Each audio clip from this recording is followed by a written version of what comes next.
ለዓለም ዜናው ታምራትን አመሰግናለሁኝ። በመከታተል ላይ የምትገኙት ከዶይቼ ቬለ የሚተላለፈውን የዕለተ ቅዳሜ ስርጭት ነው።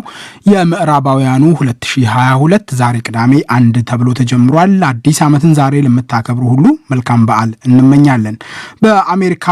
በአሜሪካ ዋሽንግተን ዲሲ፣ ሜሪላንድ እና ቨርጂኒያ የሚገኙ ኢትዮጵያውያንና ትውልደ ኢትዮጵያውያን በጦርነት ለተፈናቀሉ ወገኖች መርጃ ከ13 ሚሊዮን ብር በላይ አሰባሰቡ። በጉዳዩ ላይ ታሪኩ ኃይሉ ተጨማሪ ዘገባ አለው። ዋሽንግተን ዲሲ፣ ሜሪላንድ እና ቨርጂኒያ በዚህ በሰሜን አሜሪካ ኢትዮጵያንና ትውልደ ኢትዮጵያን በርከት ብለው የሚኖሩባቸው አካባቢዎች ናቸው። ይህንኑ የገቢ ማሰባሰቢያ ፕሮግራም በአካባቢዎቹ የሚገኙ ልዩ ልዩ አካላት የተሳተፉበት እንደሆነ የዝግጅቱ አስተባባሪ አቶ ተስፋውን አዱኛ ለዶይቼ ቬለ ገልጸዋል። ይህን ዝግጅት ያዘጋጀነው ሚስ ኢትዮጵያ ዩኤስኤ ፓጀንት ከኢትዮጵያ ኤምባሲ፣ ከኢትዮጵያ ኮሚኒቲ ሜሪላንድ፣ ከንግዱ ማህበረሰብ፣ ከእምነት ተቋማት እንዲሁም አርቲስቶች ሰላምና አንድነት ለኢትዮጵያ በጋራ በመሆን ዲኤምቪ አይዞን በማለት ነው ያዘጋጀነው። ሌላኛዋ የዝግጅቱ አስተባባሪ አርቲስት ኩሪባቸው ወልደማርያም በበኩሏ መርሃ ግብሩ የገና በዓል ስጦታን ተመርኩዞ የተዘጋጀ እንደሆነ ተናግራለች። የዘንድሮ የገና ስጦታዬን ኢትዮጵያ ለተፈናቀለው ወገኔ በሚል ርዕስ ተነሳስተን ነው ይህን ዝግጅት ያዘጋጀነው። ያው ኢትዮጵያ ላይ የተፈናቀሉት ወገኖቻችንን ለመርዳት ነው።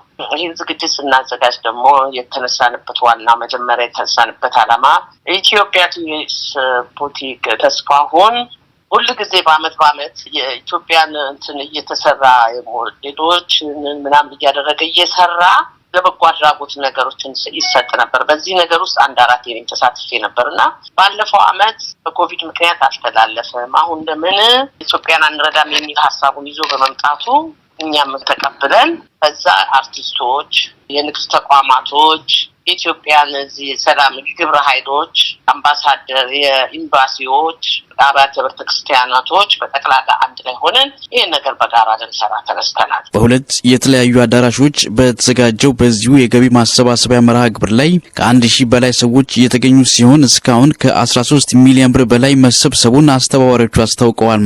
ይሄው በአፋርና በአማራ ክልሎች ለተፈናቀሉ ወገኖች መርጃ እንዲሆን የተሰበሰበው ገንዘብ በቀጥታ ኢትዮጵያ ወደሚገኙ ባንኮች የሚገባ እንደሆነ አርቲስት ኩሪባቸው አመልክታለች። መጀመሪያ የተከፈተው ትልቁ አይዞን አሁን ደግሞ በዲሲ፣ ቨርጂኒያ፣ ሜሪላንድ የምንገኘው ኢትዮጵያኖች የምናስገባበት ዲኤምቪ ዲሲ፣ ቨርጂኒያ፣ ሜሪላንድ የሚባል አይዞን ከስሩ ተከፍቶ ይሄ ብር ቀጥታ ዳይሬክት ወደ ኢትዮጵያ ነው የሚገባው። በኢትዮጵያ ባንክ ውስጥ ነው የሚገባው። በዛ መንገዱ ነው ለተፈናቀሉት ወገኖቻችን ነው። መቼም እነዚህ የተፈናቀሉት ወገኖቻችን በእግራቸው ቆሞ ድሮ የነበሩበት አርሶ የሚያበላንም አርሶ እስከሚያበላን የደከመውን ቦታውን እስከሚይዝ የተፈናቀለው በጠቅላላ ቦታችን ስራችን የማይቆም ኮሚቴ ነው የተቋቋመው። ታችን ነው ገና የዘንድሮ የገና ስጦታ ኢትዮጵያ ለተፈናቀለው ወገኔ ነው የሚለው። ስለዚህ ወገን ሁሉ የሚረባረብበት በመርሃ ግብሩ ላይ በአሜሪካ የኢትዮጵያ አምባሳደር ፍጹም አረጋና በተባበሩት መንግስታት ድርጅት የኢትዮጵያ ቋሚ መልእክተኛ አምባሳደር ታዬ አጽቀሥላሴ ተገኝተዋል። አምባሳደር ታዬ በዚሁ ጊዜ ባደረጉት ንግግር ኢትዮጵያውያኑ የሚያደርጉት አስተዋጽኦ ትርጉሙ ከፍተኛ እንደሆነ ገልጸው በጽናት የማንሻገረው ነገር የለም የሚል መልእክት አስተላልፈዋል። ዛሬ የምታደርጉት አስተዋጽኦ እንዲሁ ያዘቦት አስተዋጽኦ፣ የሌላ ጊዜ አስተዋጽኦ ዛሬ የምታደርጉት በረከቱ ብዙ ለኢትዮጵያ ሕዝብ የሚኖረው ትርጉም በርካታ ሆስፒታሎችን ለማደስ ዩኒቨርሲቲዎችን መልሶ ለመገንባት ብዙ ቢሊዮኖች ነው የሚጠይቀው። ቢነፍጉንም ባለገንዘቦቹ ቀስ በቀስ ግን በብርታት በጥንካሬ መልሰን የምንገነባው መሆኑን መጠራጠር አይደለም።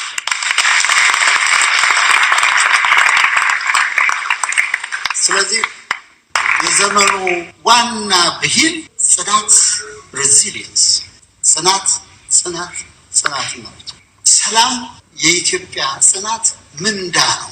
የኢትዮጵያ ሽልማቷ ሰላሟ ሲሆን ሰላሟ የሚገኘው ደግሞ በልጆቿ ጽናት ነው። ስለዚህ መጽናታችሁን አትርሱ። ማንሻገረው ነገር የለም። ለዶይቼ ቬለ ለተጠናቀረው ዘገባ ታሪኩ ኃይሉ ነኝ። አድማጮቻችን በመከታተል ላይ የምትገኙት ከዶይቼ ቬለ የሚተላለፈውን የዕለተ ቅዳሜ ስርጭት ነው። የዕለቱ ቀዳሚ መሰናዶ የአድማጮች ማህደር ይሆናል። መሰናዶውን ያጠናቀረው ታምራት ዴንሳ ነው። እንዲህ ይቀርባል። የአድማጮች ማህደር ሰላም ጤና ይስጥልን አድማጮቻችን እንደምን ሰነበታችሁ።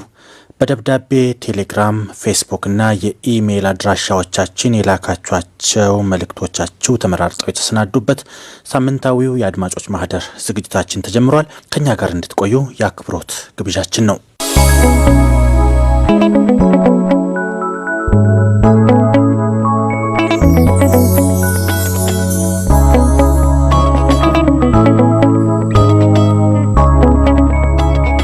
የዕለቱን መልእክታችሁን የምንጀምረው የዝግጅታችን ተከታታይ ኢዮብ ወንዱ በላኩልን ረዘም ያለ መልእክት ነው።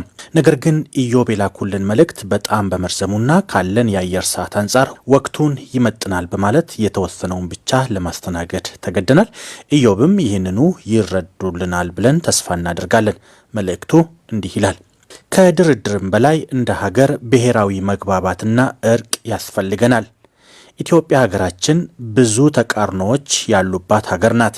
በሀገረ መንግስት ግንባታው አልተስማማንም። በአስተዳደር ስርዓታችን አልተስማማንም። በሰንደቅ ዓላማም እንዲሁ አልተስማማንም። ብሔራዊ መዝሙሯን ከግማሽ በላይ ዜጋው ስለማያውቀው አይዘምርም። በቋንቋ ፖሊሲያችንና በመሳሰሉት ጉዳዮች ላይ እንዲሁ አልተስማማንም። ይህንን ቅራኔያችንን ልሂቃን በመጠቀም በማህበራዊ ግንኙነታችን እኛ ካልወሰንላችሁ ብለው እያባሉን ነው። እንደ ህዝብ በሚያሳዝን ሁኔታ በልሂቃን አሊያም ፖለቲከኞች ሽኩቻ ምክንያት ለዓመታት ምናልባትም እኛ ልሂቃን አሊያም ፖለቲከኞች ሳይታወቁ ትዳር መስርተው ልጅ ያፈሩ ተፋተዋል፣ ተገዳድለዋል፣ የማውቃቸውም አሉ። እኔን እንደሚመስለኝ ከላይ እንዳልኩት የልሂቃን ድርድር ብቻ ሳይሆን የማህበረሰብ መግባባትና እርቅ ያሻናል እንደ ሀገር። በቅድሚያም የታሪክ ምሁራን ከሁሉም ብሔር ሃይማኖት አብረው ተሰብስበው ለ6 ወራት ያህል አንድ ላይ በመሆን በማስረጃ ተሟግተው አግባቢ የሆነ ታሪክን ይጻፉልን። በመቀጠልም እንደ ሀገር አቀፍ የብሔራዊ መግባባትና እርቅ ስነ ስርዓት ላይ ተሳታፊዎችን ከእያንዳንዱ ወረዳ በወረዳው ማህበረሰብ ምርጫ ከወንድ ወጣት አንድ ሰው፣ ከሴት ወጣት አንድ ሰው፣ ከሀገር ሽማግሌ አንድ ሰው፣ ከእናቶች እንዲሁ አንድ ሰው፣ ከእያንዳንዱ ሃይማኖት አባትም እንዲሁ ይመልመል። እኚህ ወኪሎች በቅድሚያ የወረዳቸውን ህብረተሰብ ሰብስበው እያንዳንዱን ብሶት፣ ችግር፣ ተቃርኖና የመሳሰሉትን መዝግበው በቃለ ጉባኤ ያዙ። ያንን ቃለ ጉባኤ ይዘው ወደ ሀገር አቀፍ የብሔራዊ መግባባትና እርቅ መድረክ ያምጡ። ከዚያ የታሪክ ሰዎች የደረሱበትን ግኝት ለእኚህ ማህበረሰብ ወኪሎች ያቅርቡ። ከወረዳ የመጡ ወኪሎች ከወረዳቸው በቃለ ጉባኤ መልክ ይዘው የመጡትን በሀገር አቀፍ የብሔራዊ መግባባትና እርቅ መድረክ ላይ ቃለ ጉባኤ አስይዘው ያቅርቡ። አብዛኛው ነገራችን የእውቅና ችግር ስለሆነ መግባባት ይፈጥርልናል። የጦርነት ታሪካችን ይብቃን፣ የሰላም ታሪክ ይምጣልን። ያለንን የተፈጥሮ ሀብት ተጠቅመን ከድህነት የምንወጣ፣ እርስ በርስ የምንከባበር፣ የአንዱ ነጻነት የሌላውን ነጻነት በመጠበቅ እንደሆነ የምንረዳ ህዝብ ያድርገን ብለዋል ኢዮብ። ለተሳትፏቸው እናመሰግናለን። በዚሁ ይቀጥሉበትም ብለናል።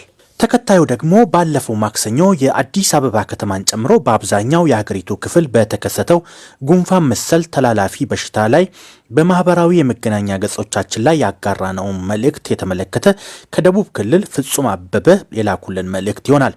የተከበራችሁ የዶይቼ ቬለዎች እንደምን ሰንብታችኋል? የጻፋችሁትን መልእክት አንብቤያለሁ። እጅግ አስተማሪ መልእክት አለው። በእኔም የሆነው ነገር ይሄው ነው። የምኖረው ሐዋሳ ሲሆን በተለያዩ ጊዜያት በተለያዩ አካባቢዎች ለስራ ወጣ ላለሁ። ነገሩ እንዲህ ነው። እኔም ወደ አዲስ አበባ ከመጣው በኋላ የተጠቀምኩት ራይድ ሲሆን ሾፌሮቹ ሁሉ ስለዚህ ነገር ያወሩ ነበር። ብዙ ሰው ጉንፋን እንደተያዘ። ታዲያ እኔም አልቀራልኝም፣ በዚህ ወረርሽኝ ተያዝኩኝ። ነገር ግን አሁንም ለስራ ጉዳይ ወደ አርባ ምንጭ ብቅ ስል ለምን አልታይም ብዬ አርባ ምንጭ ከተማ ሲቀላ ጤና ጣቢያ ጎራ አልኩኝ። እጅግ በሚገርም ሁኔታ ከ3 ሰዓት ልመና በኋላ ወስደው መረመሩኝ። አዎ ጉንፋን የተባለው ኮሮና ሆነ። ያው አሁን በማገገም ላይ ነኝ። ለትምህርት ይሁን ብዬ ነው። ፍጹም ነኝ ብለዋል። ፍጹምን ላጋሩን ገጠመኞ እናመሰግናለን።